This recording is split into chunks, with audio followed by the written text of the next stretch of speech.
ताज़ा तरीन वीडियोस के लिए चैनल को सब्सक्राइब करके बेल आइकन और ऑल नोटिफिकेशन पर क्लिक करें ताकि आपको मिले हर अपडेट सबसे पहले।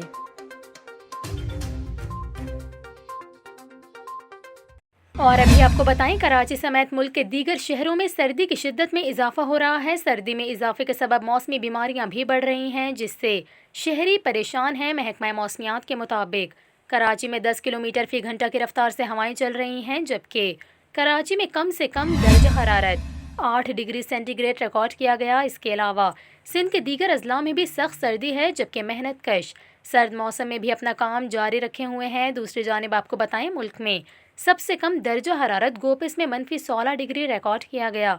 कल्लात में -12, कोयटा, गिलगित और इस्तोर में -8, हुंजा में -6 रिकॉर्ड किया गया।